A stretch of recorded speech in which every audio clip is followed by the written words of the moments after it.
វាលវត្តសង្សារមហាសែនធំទុកជាផលបុណ្យដូចព្រះ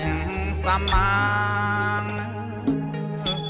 វាលវត្តសង្សារមហាសែនធំទុកជានិស័យបុណ្យដូចព្រះ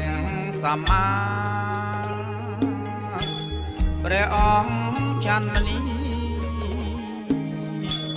និមន្តយាត្រាចេញពីព្រៃ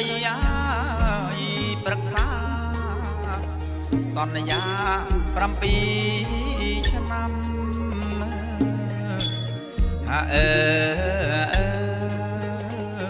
មកជួយកសាងអារាមវត្តតាសុទ្ធ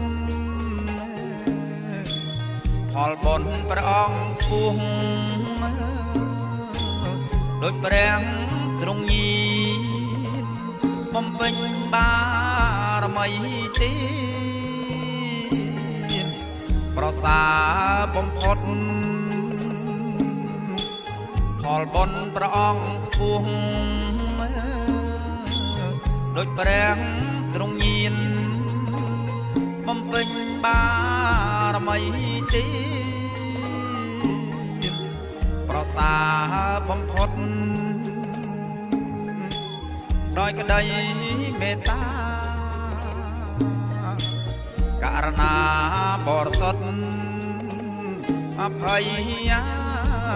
សពសត្វព្រះតីអជ្រះថ្លា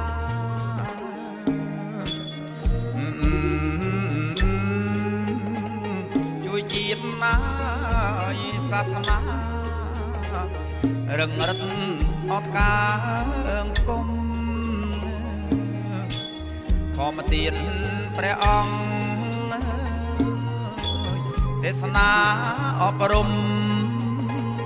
ដូចរស់ងាយទឹកខ្មុំប្រកបដោយបញ្ញាធម្មទានព្រះអង្គដូច